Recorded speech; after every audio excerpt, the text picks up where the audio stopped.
Fala meu aluno, fala minha aluna, muito obrigado por estar aqui, fica até o final. Hoje vamos estudar um conceito simples, porém muito importante, chamado de ordem de grandeza. Quando se estuda, onde se aplica esse tipo de coisa? Bom, vamos lá. Já vou começar aqui transformando a nossa telinha e comentando com vocês exatamente de maneira contundente o que você precisa saber. No entanto, ordem de grandeza é um conceito que está relacionado a uma estimativa. Por exemplo, imagina que você vai fazer um churrasco e você vai convidar uma certa quantidade de pessoas. E aí, naturalmente, você precisa ofertar para os seus convidados uma certa bebida, por exemplo. E aí, imagina que você precise estimar a quantidade de bebida que você vai comprar para que tenha, né, esse produto até o final da sua festa. Não pode faltar nada, né? Seria deselegante. Bom, e aí o que você faz? Você vai fazer uma conta e vai chegar a um certo valor, pegando em média quanto cada pessoa consegue beber desse certo líquido, enfim. E aí você vai chegar a um resultado. Por exemplo, vamos imaginar que para o meu churrasco acontecer, de acordo com meus cálculos, eu preciso ofertar 6 litros de uma certa bebida. Bom, 6 litros é uma estimativa. Tem pessoas que bebem mais, tem pessoas que bebem menos, mas numa média cada um, sei lá, bebe 500 ml, e aí multiplicando pela quantidade de pessoas, eu estimei ali que 6 litros seriam suficientes. Perceba que 6 litros não vai ser o valor exato, é uma estimativa. Assim também é no mundo da física.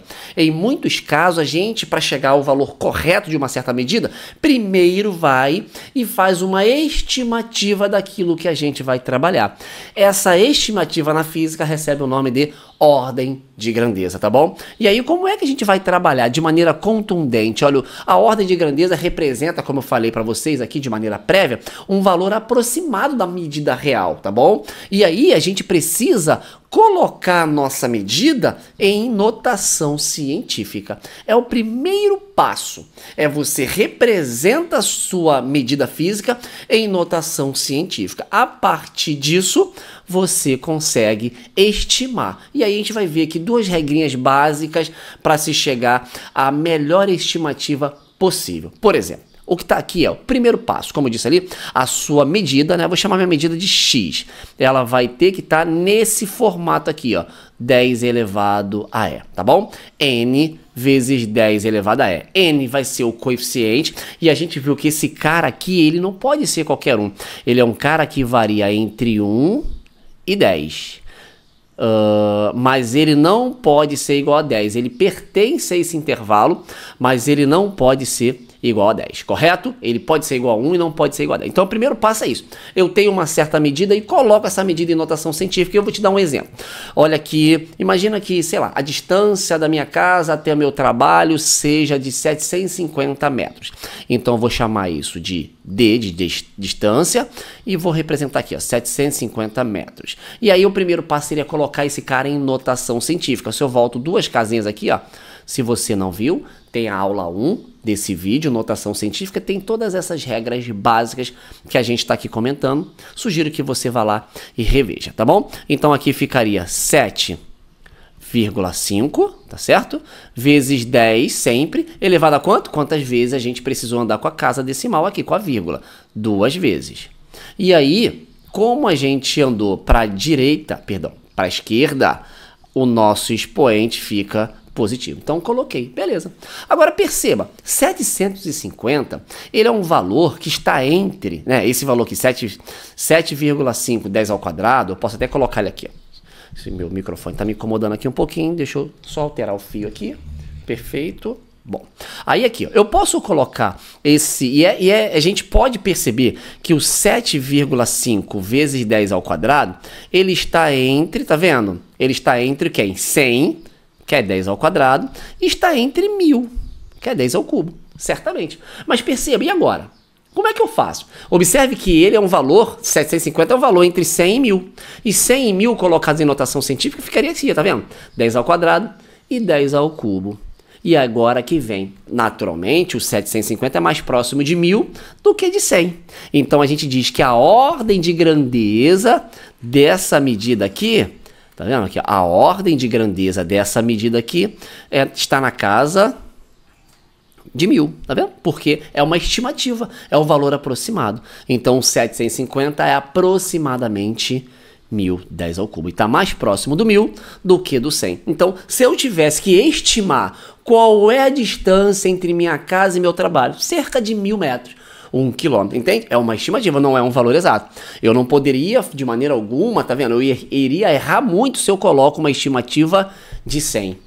Entende isso? Então, ao observar o valor real, após ser colocado em notação científica, eu percebo as duas potências nas quais ele está entre, e aí eu vou, a partir dessas duas potências, colocar exatamente o valor que vai sugerir a minha ordem de grandeza. Professor, achei meio complexo. Tem um jeito mais didático, mais rápido, mais prático? Tem sim, meu aluno, tem sim. E é justamente sobre isso que eu quero conversar com vocês agora. Primeiro, eu só queria que vocês entendessem o que é notação científica. Notação científica, não. O que é a ordem de grandeza? A ordem de grandeza nada mais é do que uma estimativa. Isso se você entendeu. Para que eu entenda qual é a ordem de grandeza que representa a minha medida, ou seja, qual é a estimativa que ela está relacionada, eu preciso passar a minha medida para a potência de base 10, ou seja, expressá-la, a minha medida, em notação científica. Passo 2, tá bom? E aí, a partir dessa passagem, eu consigo observar qual é a potência na qual ela está associada, tá vendo? No caso aqui, o 750 está entre 100 e 1000, e eu percebo que 1000 é mais próximo de 750 do que o 100. Então, a minha estimativa para esse meu exemplo seria de 1000 metros, tá? Agora, olha aqui a regra prática que a gente vai utilizar. Tem duas, tá? Duas regras que a maioria dos autores dos livros e apostilas mais renomadas, tá? E mais conceituadas adotam, e é o que a gente vai fazer também. A primeira é a regra da simetria, intervalos simétricos. Pensa no seguinte, lembra que eu falei que a nossa medida precisa estar em notação científica, né? Nossa medida precisa estar em notação científica. Deixa eu colocar essa reta um pouquinho maior. Tá aqui. Perfeito. Bom, se a nossa medida está em notação científica, ela vai, aquele meu n, ele vai variar entre 1 e 10, não 0. Vou até colocar aqui meu 0 como sendo a referência, mas a minha medida estará entre 1 e 10. Na matemática, 1 aqui receberia até o intervalo fechado, tá bom? E aí, como é que eu faço para dizer que esse cara está mais próximo da potência seguinte em relação à potência anterior ou mais próximo da potência anterior? Bom, a gente vai ter que ver qual é o meio desse intervalo. A gente tem que colocar essa posição exatamente no centro, achar a posição central aqui, tá bom? A posição central aqui. E essa posição central vai delimitar, vai ser um parâmetro para eu julgar se eu aproximo para mais ou se eu mantenho, aproximo para menos, tá bom? Então eu vou chamar isso aqui de Y, tá bom? Porque eu chamei minha medida de X. Então perceba que esse intervalo tem que ser exatamente como esse, simétrico. Daí eu tenho que Y menos 1, tá vendo? Como se fosse o ΔS. O tamanho de um segmento de reta é sempre a diferença entre os seus extremos. Então, para eu determinar matematicamente quanto vale esse tamanhozinho, basta eu diminuir o extremo da direita, a extremidade da direita, pela extremidade da esquerda, tá bom? Mas isso tem que dar o mesmo valor desse tamanhozinho aqui, ó. Desse tamanhozinho aqui. Por isso que a gente chama essa regrinha da simetria. É a regra que preza pela simetria desses intervalos. Então aqui ficaria 10 menos y. Tá vendo? Eu vou passar esse menos y para cá somando. Então do lado de cá fica 2y. E esse menos 1 para cá somando também. Então ficaria 11. Então daqui a gente percebe que y é igual a 11 por 2, ou seja, 5,5. Então esse cara vai ser meu corte, meu parâmetro, meu guia. Ou seja, se o meu n for maior que 5,5, eu arredondo para cima. Se for menor que 5,5, eu arredondo para baixo. Então, por exemplo, se n, deixa eu só ver se não está saindo da minha zona de escrita aqui. Se n for maior que 5,5, o que eu vou fazer na minha potência? Eu vou multiplicar por 10. Eu já tinha... Lembra daquele 750 aqui? Ó, 750 era o 7,5, 10 ao quadrado. Então, quando isso acontece, eu pego o meu n, eu pego a minha potência aqui, ó, o 10 elevado ao e que eu já tenho, e multiplico por 10. Ou seja, se você multiplicar isso aqui por 10, o que está acontecendo? Você repete a base e soma os expoentes, entende? Então, ficaria isso aqui, ó, 10 elevado a e mais 1. Por isso que quando eu peguei esse 10 ao quadrado, na verdade, o que eu concluí? Que ele era mais próximo do 1000 e concluí que a minha estimativa era de 10 ao cubo de 1000, tá vendo? Porque na verdade já estava usando essa regra aqui, ó. Eu peguei o 10 ao quadrado, que era a potência relacionada à minha notação científica, e multipliquei por 10. Aí repeti a base aqui, ó. Se eu multiplicar isso por 10, eu repito a base, somos os expoentes, a gente chega ao 1000, tá bom? Se n for menor que 5,5, a gente pega o expoente e mantém. Multiplica por 10 elevado a zero, ou seja, não faz nada, tá bom? Então, se ao invés de 750 fosse 250, como 250 ficaria 2,5, 10 ao quadrado, tá vendo? E aí 2,5 é menor que 5,5, deixa eu escrever isso que eu tô falando. Se fosse 250, nossa notação científica ficaria assim. Como 2,5 é menor do que 5,5, a gente cai nesse parâmetro. Então, a minha ordem de grandeza ficaria o quê? Ou a minha potência do jeito que tá. Ou seja, 250 mais próximo de 100 do que de 1000, tá? Então, a ordem de grandeza associada a esse valor aqui seria de 10 ao quadrado metros. Deu para entender? É assim. Essa é a regra prática usando o que alguns livros usam como modelo, como padrão, que é o padrão da simetria. Professor, já estudei esse trequinho e acho que o negócio é meio diferente. É porque tem o outro da proporcionalidade, e é sobre ele que eu quero falar com você agora. Tem um que é mais usado ainda, inclusive que eu prefiro, tá? É o que a maioria das bancas adotam, que é a da proporcionalidade. Antes de chegar até lá. Professor, e se minha medida fosse 550? Tá vendo? 550 metros. O 550 metros é equivalente a 5,5, 10 ao quadrado. E aí, é igual, professor? A sua regra aqui está dizendo quando ele é maior ou menor. Agora deu chabu, deu não, meu aluno. Fica tranquilo. Quando, de acordo com essa regra da simetria, você encontrar um N que seja igual a 5,5, tanto faz, tá bom?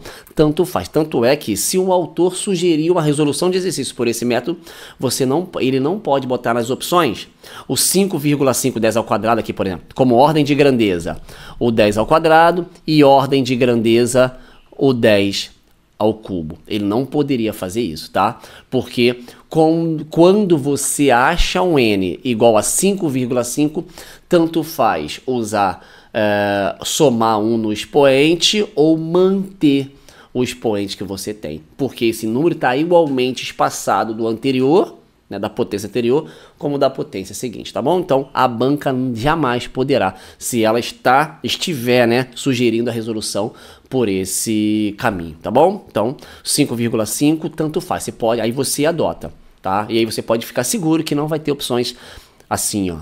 Ou vai ser uma, ou vai ser a outra, tá bom? Não vai ter essas duas juntas, tá? Agora, professor, eu vi uma outra regrinha. A outra regrinha é a regra da proporcionalidade e não da simetria. Vou construir aqui meu intervalo. E aí, ó, aqui é o nosso 0, lembra? Aqui é o nosso 1, lá é o nosso 10. Deixa eu só conferir se está na minha zona de escrita aqui, tá? E aí, ó, esse cara aqui vai ser meu y, tá vendo? Então, esse segmento de reta tem que ser proporcional a esse, tá? Então, olha só, y está para 1, assim como 10 está para y, ó, tá vendo? Da proporcionalidade é isso, ó. O y está para 1, assim como 10 está para y. Deixa eu escrever isso matematicamente, ó. Y está para 1, assim como 10 está para y. E aí, se a gente multiplicar cruzado, a gente chega a essa seguinte expressão: y ao quadrado igual a 10. Logo, y é igual a raiz de 10. Logo, y é aproximadamente 3,16. Provavelmente essa é a regra que você utiliza, que é a que mais cai nos concursos, nas nossas aulas normais de colégio, não é isso? Nos anos regulares aí que tem física, tá? Então isso aqui, só tô te dando a origem. Por que é 3,16, professor? Nunca passou pela minha cabeça isso. Só ouvi falar que era, eu adoto, utilizo e tá, Brasil, fechou. Pois é, tá aqui, a razão é essa, é a segunda. Tem alguns autores, que é a maioria, que utiliza como padrão de ordem de grandeza, de estimativa, o 3,16 por conta da proporcionalidade dos intervalos, tá? Então, isso quer dizer que se o seu N for maior, vou começar com o menor, né? Botar aqui, N. Se ele for menor menor ou igual a 3,16, a gente adota assim, tá? Aí a nossa ordem de grandeza é a própria potência, tá bom? E se o meu n for maior que 3,16, aí a minha ordem de grandeza, vou multiplicar a minha potência por 10. Como quando eu multiplico por 10, olha, é a mesma coisa de repetir a base e somar os expoentes, eu já posso colocar de maneira prática que a sua ordem de grandeza vai ser o quê? 10 elevado a E mais 1. Por exemplo, eu tenho que a distância da minha casa até a escola é cerca de 750 metros. A gente já viu que esse número, né, ou essa medida em notação científica ficaria 7,510 ao quadrado metros. Como esse 7,5 é maior do que 3,16, que é a raiz de 10, a ordem de grandeza associada a essa medida ficaria o quê? 10 ao quadrado mais 1, ou seja, 10 ao cubo. Tá vendo? Concordando com aquela lá, só muda a escala, o parâmetro, tá bom? O intervalo, tá? Lá era 5,5, aqui não é 3,16. Se da minha escola até, por exemplo, uma padaria, que eu gosto de tomar um cafezinho antes da aula começar, a distância seja de 250 metros, olha, 250 metros, a gente viu que é equivalente a quanto? A 2,5, 10 ao quadrado, tá vendo? Metros, ok. E aí eu sei que 2,5 é menor do que 3,16, então eu caio nessa parte aqui. Como 2,5 é menor do que 3,16, a gente tem que a minha ordem de grandeza, ou seja, a estimativa da distância da escola à padaria é de 10 ao quadrado, ou seja, cerca de 100 metros. Beleza? Bom, espero que você tenha gostado. Já peço para você deixar seu like, comentar, seu feedback é muito importante para mim e até a próxima aula. Olha, não deixa de curtir esse vídeo, óbvio, e seguir também no Instagram Física de A a Z. Tamo junto, galera. Sucesso!